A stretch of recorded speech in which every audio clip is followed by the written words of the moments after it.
ನಿನಗ್ ಸ್ವಲ್ಪನೂ ಮಾನ ಮರ್ಯಾದೆ ಅನ್ನೋದೇ ಇಲ್ವಾ? ಹೊಟ್ಟೆಗೆ ಅನ್ನ ತಿಂಚಿ ಏನ್ ತಿಂತ್ಯಾ? ಎಂತ ಜನ್ಮ ನಿಂತು. ಅರ್ಚನೆ ಏನ್ ಮಾತಾಡ್ತಿದ್ಯಾ ನೀನು? ಇನ್ ಹೇಗ್ರಿ ಮಾತಾಡ್ಲಿ? ಸಾಕು, ನೀವ್ ಕರುಣೆ ತೋರಿಸಿದೆಲ್ಲ ಸಾಕು. ಅವತ್ತು ದೇವಸ್ಥಾನದಲ್ಲಿ ಅಷ್ಟು ಜನರ ಮುಂದೆ ಕಣ್ಣೀರ್ ಹಾಕಿದ್ರಲ್ಲ ನೀವು, ಅದಕ್ಕೆಲ್ಲ ಯಾರಿಗ್ ಕಾರಣ? ಇವ್ರೇ ತಾನೆ. ಅದನ್ನೆಲ್ಲ ನೀವು ಮರ್ತಿರ್ಬೋದು, ಆದ್ರೆ ನನ್ನಿಂದ ಅದನ್ನೆಲ್ಲ ಮರೆಯೋದಕ್ಕೆ ಸಾಧ್ಯ ಇಲ್ಲ. ನಾನ್ ಮರೆಯೋದು ಇಲ್ಲ. ಇಲ್ಲೋಡು, ನೀನ್ ಅನ್ಕೊಂಡಿರೋದೆಲ್ಲ ಏನು ಇಲ್ಲಿ ನಡೆಯೋದಿಲ್ಲ. ನಮ್ಮ ಹತ್ರ ನೀನು ಕೊಡೋಕೆ ಏನು ಉಳ್ಕೊಂಡು ಇಲ್ಲ. ಮೊದ್ಲೇನಿಂದ ಹೊರಡು ನೀನು. ಸುಮ್ನೆ ಇರ್ರಿ ನೀವು. ನಿನ್ ದೇಹದಲ್ಲಿ ಒಳ್ಳೆ ರಕ್ತ ಹರಿತಿದ್ರೆ ಒಂದು ನಿಮಿಷ ಕೂಡ ಇಲ್ಲಿ ನಿಂತ್ಕೋಬೇಡ ನೀನು. ಹೊರಡು.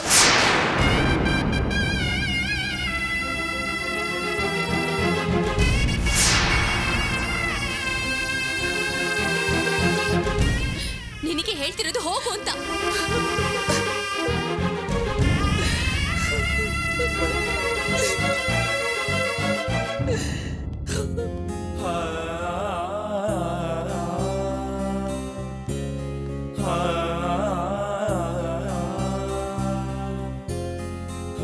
ಬನ್ನಿ, ಊಟ ಮಾಡಿ. ಇಲ್ಲ, ಈಗ ತಾನೇ ಟ್ರಯಲ್ ನೋಡ್ಕೊಂಡ್ ಬಂದೆ. ಇನ್ನೂ ಸ್ವಲ್ಪ ಕೆಲಸ ಬಾಕಿ ಇದೆ, ಮುಗಿಸ್ಬೇಕು. ಆಮೇಲೆ ಮುಗಿಸಿದ್ರಾಯ್ತು. ಬನ್ನಿ.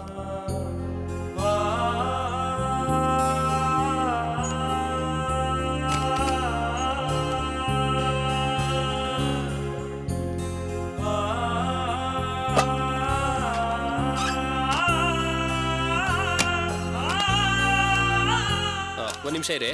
ಏನಪ್ಪ, ಆಯ್ತಾ? ಆಗಿದೆ ಸರ್. ಒಂದ್ಸಲ ಟ್ರಯಲ್ ನೋಡ್ಬಿಟ್ಟು ಆಮೇಲೆ ಕೊಡ್ತೀನಿ. ಸರಿ, ಬೇಗ ಮಾಡಿ. ಹೇಳಿ ಸರ್. ಬಂದೇ ಇರು.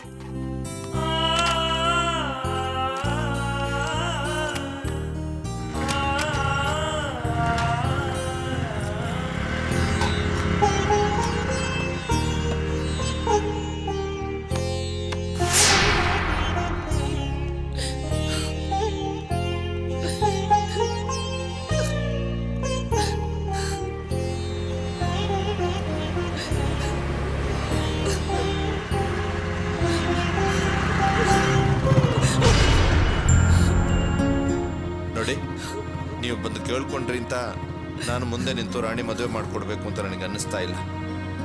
ಆದರೆ ನೀವೊಂದು ಮಾತಂದ್ರಲ್ಲ, ತಂಗಿ ಅಂತ.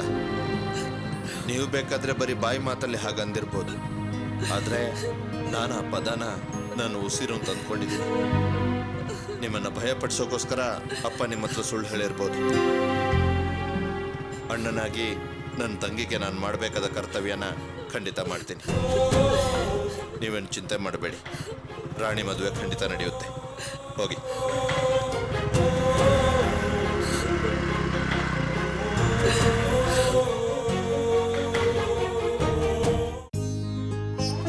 ಪ್ರಿಯಾ, ಮನೇಲಿ ನೀರ್ ಖಾಲಿ ಆಗಿದೆ, ತಗೊಂಬರ್ತೀನಿ. ಸರಿ.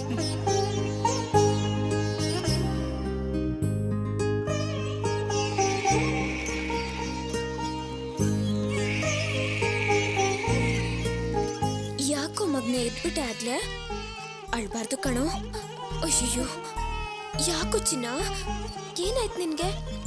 ಅಮ್ಮ ಅಪ್ಪಂಗ್ ಊಟ ತಗೊಂಡು ಹೋಗಿದ್ದಾಳೆ, ಇನ್ನೇನ್ ಬಂದ್ಬಿಡ್ತಾಳೆ. ಅಳ್ಬೇಡ ಚಿನ್ನು, ಅಳ್ಬೇಡಪ್ಪ. ಅಮ್ಮ ಇನ್ನೇನ್ ಬಂದ್ಬಿಡ್ತಾಳೆ. ಏನ್ ಪ್ರಿಯಾ, ಪಾಪು ಆಗ್ಲೇ ಎದ್ಬಿಟ್ನಾ? ಹೌದಕ್ಕ, ತುಂಬಾ ಅಳ್ತಾ ಇದ್ದಾನೆ. ಚಿನ್ನಿ, ಅಳ್ಬೇಡಪ್ಪ, ಅಳ್ಬೇಡ್ವೋ. ಅಮ್ಮ ಇನ್ನೇನ್ ಬಂದ್ಬಿಡ್ತಾಳೆ, ಅಳ್ಬೇಡ್ವೋ. ಅಳ್ಬೇಡ. ಏನ್ ಪ್ರಿಯಾ, ಮಗು ಅಳ್ತಾ ಇದ್ರೆ ಎತ್ಕೊಂಡ್ ಸಮಾಧಾನ ಮಾಡ್ಬೇಕು ತಾನೆ? ಮಗುನ ನಾನು ಎತ್ಕೊಂಬಾರ್ದು ಅಂತ ಅಕ್ಕ ನನ್ಗೆ ಹೇಳಿದಾಳೆ. ಅದಕ್ಕೆ ತಾನೇ ಮಗುನ ನಿಮ್ ಕೈ ಕೊಟ್ಟು ನೋಡ್ಕೊಳ್ಳೋದಕ್ಕೆ ಹೇಳಿರೋದು. ಪ್ರಿಯಾ, ಅವ್ರೇನೋ ಕೋಪದಲ್ಲಿ ಒಂದ್ ಮಾತಂದ್ರು, ಹಾಗಂತ ಮಗು ಅಳ್ತಾ ಇದ್ರೆ ನೋಡ್ಕೊಂಡು ಸುಮ್ನಿರಕ್ಕಾಗತ್ತಾ? ಯಾಕೆ ಚಿನ್ನ ಅಳ್ತಾ ಇದೀಯಾ? ಓನಾಯ್ತು? ಅಲ್ಲೋಡು ಅಲ್ಲೋಡು ಅಲ್ಲೋಡು, ಚಿಕ್ಕಮ್ಮ ನೋಡು, ಚಿಕ್ಕಮ್ಮ. ಓನ ಬಂಗಾರಿ, ಆಕೊಮ್ಮ. ಯಾಕೆ ಪ್ರಿಯಾ, ಪಾಪು ಅಳ್ತಾನೆ ಇದೆ? ಹಸುವಾಗಿರ್ಬೇಕು ಅನ್ನಿಸ್ತಿದಕ್ಕ. ಅಯ್ಯೋ ಪ್ರಿಯಾ, ಮನೇಲಿ ಹಾಲಿಲ್ಲ, ನಾನು ಹೋಗಿ ಹಾಲು ತಗೊಂಡ್ಬರ್ತೀನಿ. ಸರಿ, ನಿಮ್ ಮಗುನ ಎತ್ಕೊಂಡಿರು. ಅಕ್ಕ, ಮಗುಗೆ ಪ್ಯಾಕೆಟ್ ಹಾಲು ಜೀರ್ಣ ಆಗೋದಿಲ್ಲ, ತಾಯಿ ಹಾಲೇ ಕೊಡ್ಬೇಕು. ಅಕ್ಕ ಬರೋದಕ್ಕೆ ಟೈಮ್ ಆಗುತ್ತಲ್ವಾ? ಇಲ್ಲೋಡು ಬಂಗಾರ, ಅಳ್ಬೇಡ್ವೋ. ಇಲ್ಲೋಡು, ಅಪ್ಪ ಅಮ್ಮನ್ಗೆ ಊಟ ಕೊಡಕ್ ಹೋಗಿದ್ದಾರೆ, ಇನ್ನೇನ್ ಬಂದ್ಬಿಡ್ತಾರೆ. ಸ್ವಲ್ಪ ಸುಮ್ನಿರಪ್ಪ. ಇರುಪ್ಪ ಬಂಗಾರ. ಓನಮ್ಮ. ಪ್ರಿಯಾ, ಅಕ್ಕ ಬರೋದು ಲೇಟ್ ಆಗುತ್ತೆ ಅನ್ಸುತ್ತೆ. ಪಾಪ ಮಗು ಹತ್ತು ತುಂಬಾ ಸುಸ್ತಾಗಿದೆ. ನೀನೇ ಹಾಲು ಕುಡ್ಸು. ಬೇಡಕ್ಕ, ನಾನ್ ಮೊದ್ಲೊಂದ್ಸಲ ಮಗುಗ್ ಹಾಲ್ ಕುಡ್ಸಿದ್ಕೆ ಅಕ್ಕ ನನಗ್ ಬೈದ್ಲು. ಅದಕ್ಕೆ ತಾನೇ ಮಗು ನಿಮ್ ಹತ್ರ ಕೊಟ್ಟು ನೋಡ್ಕೊಳ್ಳೋದಕ್ ಹೇಳಿರೋದು. ಈಗ ಅದೆಲ್ಲ ಮುಖ್ಯನಾ? ಪಾಪ ಮಗು ಹತ್ತು ಸುಸ್ತಾಗಿದೆ. ತಗೋ ಕುಡ್ಸು. ತಗೋ ಪ್ರಿಯಾ, ಏನ್ ಯೋಚನೆ ಮಾಡ್ತಾ ಇದ್ಯಾ?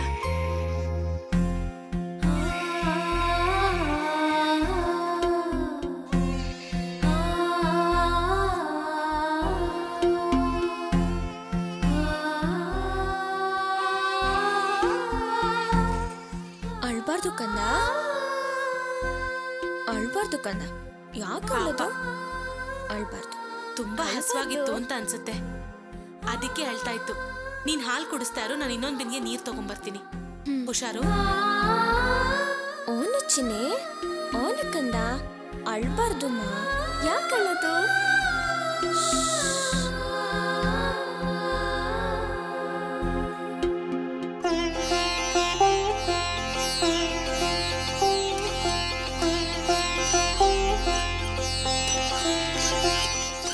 ಭಾನು, ಪಾಪು ಏನ್ ಮಾಡ್ತಿದ್ದಾನೆ? ಮಲಗಿದಾನ, ಆಟ ಆಡ್ತಿದ್ದಾನ? ಮಲಗಿದ್ದ, ಈಗ ತಾನೇ ಎದ್ದ. ಪಾಪ ತುಂಬಾ ಅಳ್ತಾ ಇದ್ದ, ಅದಕ್ಕೆ ಪ್ರಿಯಾಂಗ್ ಹೇಳಿ ಹಾಲು ಕುಡ್ಸು ಅಂದೆ. ಹಾಲು ಕುಡಿತಿದ್ದಂಗೆ ಸುಮ್ಮನೆ ಆಗ್ಬಿಟ್ಟ.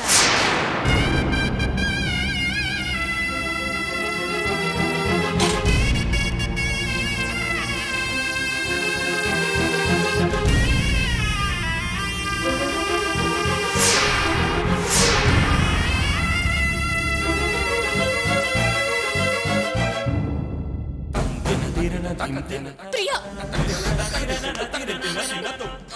ನಾನೀಗ ಎಷ್ಟ್ ಸಲ ಹೇಳಿಲ್ಲ ಮಗುಗ್ ಹಾಲು ಕುಡಿಸ್ಬೇಡ ಅಂತ? ನೀಗ ಎಷ್ಟ್ ಸಲ ಹೇಳಿದ್ರು ಅರ್ಥನೇ ಆಗೋದಿಲ್ವಾ?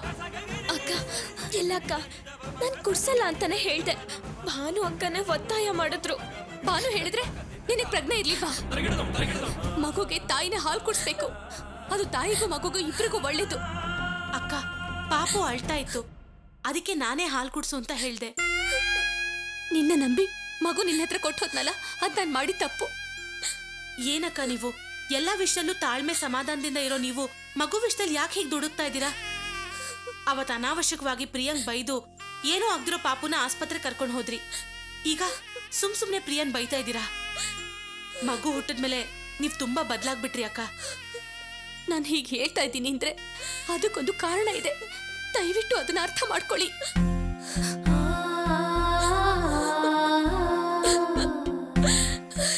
ಪ್ರಿಯಾ, ನನ್ ಕ್ಷಮಿಸ್ಬಿಡು ಪ್ರಿಯಾ, ಕ್ಷಮಿಸ್ಬಿಡು.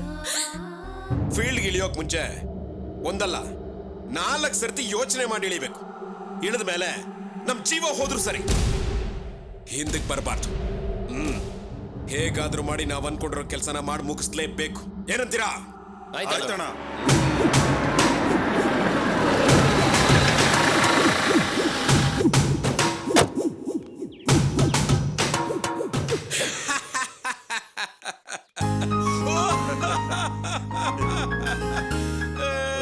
ಅಣ್ಣ, ಶಂಕರ್ಲಿಂಗು. ನಮಸ್ಕಾರ ಅಣ್ಣ. ಓ ನಮಸ್ಕಾರ ಶಂಕರ್ಲಿಂಗ, ಹೇಗಿದೀಯಾ? ಎಲ್ಲ ನಿಮ್ಮ ಆಶೀರ್ವಾದ ಅಣ್ಣ. ನೀನ್ ಚೆನ್ನಾಗಿದ್ಯಾನಮ್ಮ? ಚೆನ್ನಾಗಿದ್ದೀನಣ್ಣ. ಏನು ನನ್ನ ನೋಡೋದಕ್ ಮನೆಗೆ ಹೋಗೋದ್ ಬಿಟ್ಟು ಇಲ್ಲಿ ಬಂದ್ಬಿಟ್ಟಿದ್ದೀರಿ? ಮನೆಗೆ ಫೋನ್ ಮಾಡಿದ್ದಣ್ಣ, ನೀವು ಇಲ್ಲಿದ್ದೀರ ಅಂತ ಗೊತ್ತಾಯ್ತು, ಅದಕ್ಕೆ ನೇರವಾಗಿ ಇಲ್ಲಿಗೆ ಬಂದ್ವಿ. ಲೇ ಹೋಗೊಂದ್ ಚೇರ್ ತೊಂಬರ. ಚೇರೇನ್ ಬೇಡ ಬಿಡೋಣ. ಸುಮ್ನಿರಯ್ಯ ನೀನು. ಲೇ ಬೇಗ ಬಾರ, ಕೂತ್ಕೊ ಹಾಕೋ. ಕೂತ್ಕ. ಏನು ಕೈಯಲ್ಲಿ ತಾಂಬೂಲ ತಟ್ಟೆ ಹಿಡ್ಕೊಂಡು ಪತ್ನಿ ಸಮೇತನಾಗ ಬಂದ್ಬಿಟ್ಟಿದ್ಯಾ? ಏನಯ್ಯ ವಿಶೇಷ? ಮುಂದಿನ ತಿಂಗಳು ನನ್ನ ಮಗನ್ ಮದ್ವೆ, ನೀವೇ ಮುಂದೆ ನಿಂತು ನಡ್ಸ್ಕೊಡ್ಬೇಕಣ್ಣ. ಓಹ್, ಅದಕ್ಕೆ ನಿಮಗ್ ಪತ್ರಿಕೆ ಕೊಟ್ಟು ಕರೆದ್ಬಿಟ್ಟು ಹೋಗೋಣ ಅಂತ ಬಂದ್ವಿ. ಏನಯ್ಯ ಇದು? ನಾನೇ ಮುಂದೆ ನಿಂತು ಮದುವೆ ನಡ್ಸ್ಕೊಡ್ಬೇಕು ಅಂತ ಕೇಳ್ಕೊತಿದ್ಯಾ? ನನ್ಗೊಂದ್ ಮಾತು ಕೇಳ್ದೆ ಮದುವೆ ಫಿಕ್ಸ್ ಮಾಡಿದ್ಯಲ್ಲಯ್ಯ. ಕೋಪ ಮಾಡ್ಕೊಬೇಡಿ ಅಣ್ಣ, ನೀವೇ ಮುಂದೆ ನಿಂತು ನನ್ನ ಮಗನ್ ಮದುವೆ ನಡ್ಸ್ಕೊಡ್ಬೇಕು. ಆಯ್ತು ಬಿಡಪ್ಪ. ಕಮಲಾ, ಅಣ್ಣ, ನನ್ ಮಗನ್ ಮದ್ವೆನ ನೀವೇ ಮುಂದೆ ನಿಂತು ನಡ್ಸ್ಕೊಡ್ಬೇಕಣ್ಣ. ಆಗ್ಲಮ್ಮ, ಒಳ್ಳೇದು. ಏಯ್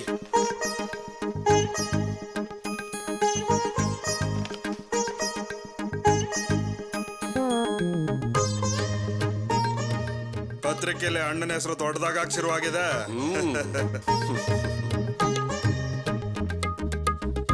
ಏನ್ ಶಂಕರ್ಲಿಂಗ ಇದು? ನನಗೊಂದು ಮಾತು ಹೇಳ್ದೆ ಪತ್ರಿಕೆಯಲ್ಲಿ ಹೆಸರಾಕ್ಸ್ಬಿಟ್ಟಿದ್ಯಲ್ಲ. ಏನಣ್ಣ ನೀವು ನನ್ನ ಅಣ್ಣ, ನಿಮ್ಮನ್ನ ಕೇಳ್ಬೇಕಾ? ಬೇರೆಯವರಾದ್ರೆ ಅವ್ರನ್ನ ಕೇಳ್ಕೊಂಡು ಹೆಸರು ಹಾಕ್ಬೇಕು, ಅದು ಅವ್ರಿಗೆ ಮರ್ಯಾದೆ.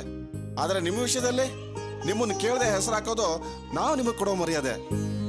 ಪರವಾಗಿಲ್ಲ ಶಂಕರ್ಲಿಂಗ, ನಿನ್ ಬಗ್ಗೆ ನಾನು ಏನೇನೋ ತಿಳ್ಕೊಂಡಿದ್ದೆ. ನೀನೀಗ ನನಗಿಂತ ಬೆಳೆದು ದೊಡ್ಡ ಲೆವೆಲ್ ಅಲ್ಲಿ ಬಿಸ್ನೆಸ್ ಮಾಡ್ತಿದ್ಯಾ, ತುಂಬಾ ಅನುಕೂಲವಾಗೂ ಇದೆಯಾ.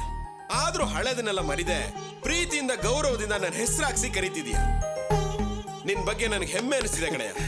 ಅಣ್ಣ, ನಿಮ್ಮಿಂದ ಬಿಸ್ನೆಸ್ ಕಲ್ತ್ಕೊಂಡೆ ಇವತ್ ನಮ್ಮ ಮನೇಲಿ ಮಹಾಲಕ್ಷ್ಮಿ ತುಂಬ ತುಳುಕ್ತಾ ಇದ್ದಾಳೆ. ಇದಕ್ಕೆಲ್ಲ ಕಾರಣ ನೀವೇ ಅಲ್ವೇನಣ್ಣ? ನಿಮ್ಮನ್ ಮರೆಯಕ್ಕಾಗತ್ತಾ? ಹೌದಣ್ಣ, ದಿನಕ್ಕೆ ಒಂದ್ಸಲನಾದ್ರೂ ನಿಮ್ ಹೆಸರು ಹೇಳಲಿಲ್ಲ ಅಂದ್ರೆ ಸಮಾಧಾನನೇ ಇಲ್ಲಣ್ಣ ಅವ್ರಿಗೆ. ಗುಡ್, ಒಳ್ಳೇದು. ಅಣ್ಣ, ಖಂಡಿತ ಮದುವೆಗೆ ನೀವು ಬರ್ಬೇಕಣ್ಣ. ಖಂಡಿತ ಬರ್ತೀನಯ್ಯ, ತಪ್ಸೋದಿಲ್ಲ. ಸರಿ, ಬರ್ತೀವಣ್ಣ. ಏಯ್, ಇರ್ರಪ್ಪ, ಕೂಲ್ ಡ್ರಿಂಕ್ಸೋ ಕಾಫಿನೋ ಏನಾದ್ರೂ ತರಿಸ್ತೀನಿ. ಪರವಾಗಿಲ್ಲ ಅಣ್ಣ, ಇನ್ನೂ ತುಂಬಾ ಕಡೆ ಪತ್ರಿಕೆ ಕೊಡಬೇಕು, ಸಮಯ ಇಲ್ಲ. ಬರ್ತೀವಣ್ಣ. ಒಳ್ಳೇದು, ಹೋಗ್ಬನ್ನಿ. ಬರ್ತೀವಣ್ಣ.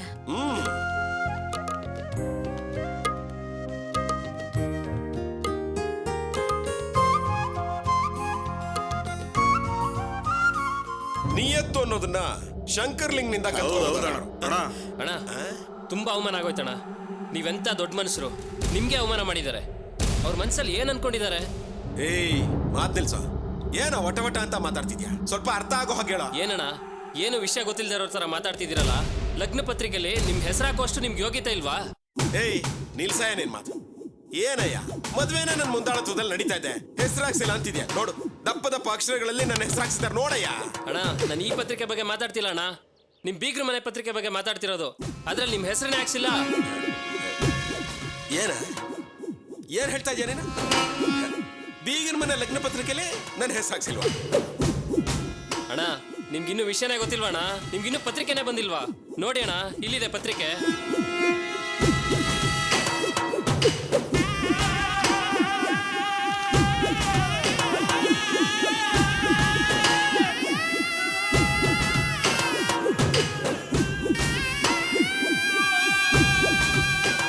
ಏನಣ್ಣ, ಶಂಕರ್ಲಿಂಗಣ್ಣ ಅಷ್ಟು ದೊಡ್ಡ ಶ್ರೀಮಂತರಾದ್ರು ನಿಮ್ಮನ್ನ ಕೇಳದೆ ಅವ್ರು ನಿಮ್ಮ ಹೆಸರು ಹಾಕಿದ್ದಾರೆ. ಗೌರವದಿಂದ ತಾಂಬೂಲ ತಂದು ಮದುವೆ ಕರೆದಿದ್ದಾರೆ. ಆದ್ರೆ ನೀವು ಬೀಗರು ಅನ್ಸ್ಕೊಂಡಿರೋರು, ಯಾವ ರೀತಿಲೂ ಸರಿಸಮ ಇಲ್ಲದೆ ಇರೋರು ಪತ್ರಿಕೆಯಲ್ಲಿ ನಿಮ್ಮ ಹೆಸರು ಹಾಕದೆ ಅವಮಾನ ಮಾಡಿದ್ದಾರೆ.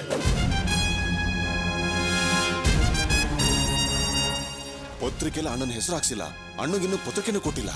ಅಣ್ಣ, ಹೊರಗಡೆ ನಿಮ್ಗೆ ಏನೇ ಗೌರವ ಇದ್ರು ಸಂಬಂಧಿಕರೇ ನಿಮ್ ಹೆಸರು ಹಾಕ್ಸದೇ ಇರೋದು ನಿಮ್ಗೆ ಅವಮಾನ ಅಣ್ಣ. ಲೈ, ನಿಲ್ಲಿಸ್ರ ಸಾಕು.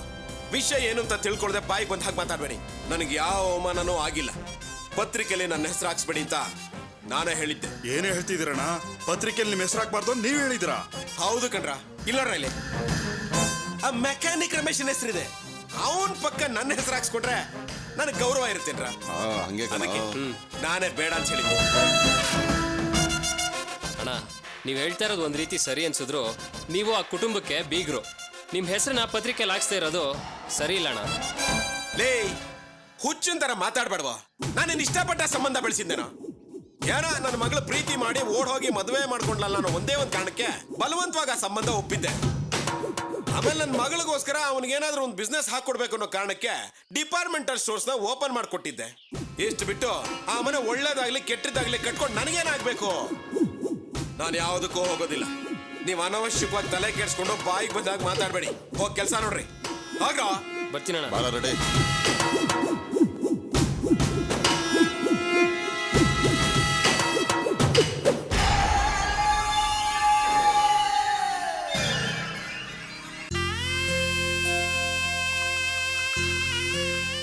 ರೇವತಿ, ಅಳಿಯಂದ್ರು ಅಂಗಡಿಗೆ ಹೋದ್ರಮ್ಮ? ಇನ್ನೂ ಇಲ್ಲಮ್ಮ, ರೂಮಲ್ಲೇ ಇದ್ದಾರೆ. ಟೈಮ್ ಎಷ್ಟಾಯ್ತೆ? ನಿಮ್ಮಪ್ಪ ಕೆಲ್ಸ ಅಂತ ಹೊರಗಡೆ ಹೋಗಿದ್ದಾರೆ. ನೀ ನೋಡಿದ್ರೆ ನಿನ್ ಗಂಡ ಇನ್ನೂ ಅಂಗಡಿಗೆ ಹೋಗಿಲ್ಲ ಅಂತ ಹೇಳ್ತಿದ್ಯಲ್ಲ? ನಿಮ್ಮಪ್ಪ ಬಂದ್ರೆ ಬೈಯೋದು ನಮ್ಮಿಬ್ರನ್ನೇ. ಛೇ, ಎಂತ ಮನುಷ್ಯನೇ! ಬೇಗ ಎದ್ದು ರೆಡಿಯಾಗಿ ಅಂಗಡಿಗೆ ಹೋಗ್ಬೇಕು ಅಂತ ಗೊತ್ತಾಗೋದಿಲ್ಲ? ಹೋಗು, ಬೇಗ ಅಂಗಡಿ ಕಳ್ಸು. ಸರಿ.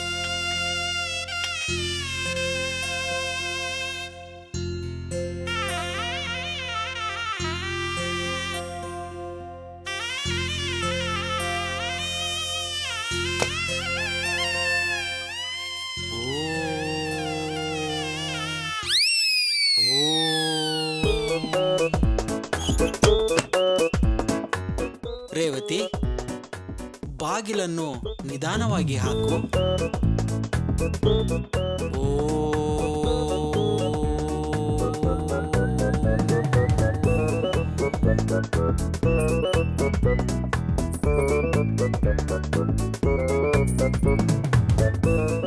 ಇದೇನಿದು ರೇವತಿ?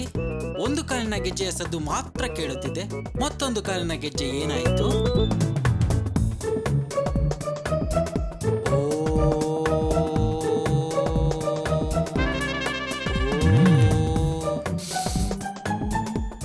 ಇದೇನಿದು ರೇವತಿ? ಫಿಲ್ಟರ್ ಕಾಫಿಯ ಬದಲು ಇನ್ಸ್ಟಂಟ್ ಕಾಫಿ ತಂದಿರುವೆ. ಏನ್ ಮಾಡ್ತಾ ಇದೀಯ ವಾಸು? ನೋಡಿದರೆ ಗೊತ್ತಾಗುವುದಿಲ್ಲವೇ? ಕಳೆದುಕೊಂಡ ಶಕ್ತಿಯನ್ನು ಹಿಂದಕ್ಕೆ ಪಡೆಯುತ್ತಿದ್ದೇನೆ. ಏನ್ ತಮಾಷೆ ಮಾಡ್ತಿದ್ಯಾ? ತಮಾಷೆ ಅಲ್ಲ ರೇವತಿ, ವೈದ್ಯರೇ ಹೇಳಿದರಲ್ಲ, ಕುಳಿತು ಧ್ಯಾನ ಮಾಡಿದರೆ ಕಳೆದುಕೊಂಡ ಶಕ್ತಿಯನ್ನು ಹಿಂದಕ್ಕೆ ಪಡೆಯಬಹುದೆಂದು. ಅದಕ್ಕೆ ಸಿನ್ಸಿಯರ್ ಆಗಿ ಧ್ಯಾನ ಮಾಡುತ್ತಿದ್ದೇನೆ. ಬೇಕಿದ್ದರೆ ನೀನೇ ನೋಡು. ಇದು ಧ್ಯಾನನಾ? ಧ್ಯಾನ ಅಂದ್ರೆ ಮನಸ್ಸನ್ನ ಏಕಾಗ್ರತೆಯಿಂದ ಕಂಟ್ರೋಲ್ ಮಾಡ್ಬೇಕು, ಒಂದೇ ಮನಸ್ಸಿಂದ ಧ್ಯಾನ ಮಾಡ್ಬೇಕು. ಆದ್ರೆ ನಿನ್ನ ನೋಡಿದ್ರೆ ಯಾವುದು ಒಂದ್ ಕಡೆ ಇಲ್ಲ ಅಂತ ಅನ್ಸುತ್ತೆ.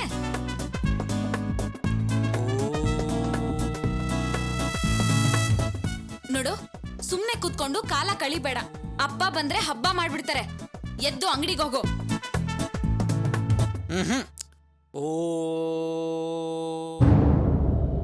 ಅಳಿಯಂದ್ರೆ, ಅಳಿಯಂದ್ರೆ! ಮಾವ, ಅಯ್ಯಯ್ಯೋ!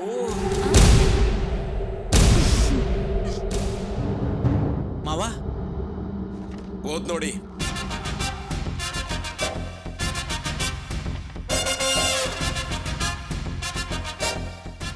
ನಿಮ್ಮ ಮುಂದಾಳತ್ವದಲ್ಲಿ ಮದುವೆ ಅಂತ ಇದೆ.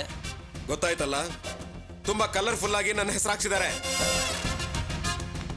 ಇದನ್ನ ಓದ್ ನೋಡಿ.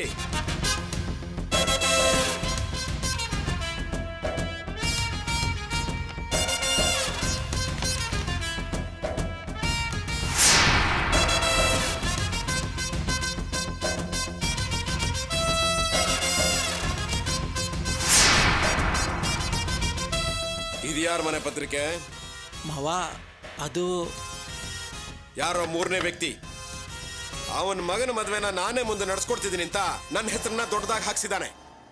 ನಮ್ಮ ಸಂಬಂಧಿಕರು ಅವ್ರ ಮದುವೆ ಪತ್ರಿಕೆಯಲ್ಲಿ ನನ್ನ ಹೆಸರನ್ನೇ ಹಾಕ್ಸಿಲ್ಲ. ಊರ್ ತುಂಬಾ ಪತ್ರಿಕೆ ಹಂಚ್ಕೊಂಡ್ ಬಂದಿದ್ದಾರೆ. ಏನ್ರಿ ಹೇಳ್ತಾ ಇದ್ದೀರಾ? ಯಾರು? ಇನ್ಯಾರೇ? ಇವರಮ್ಮ.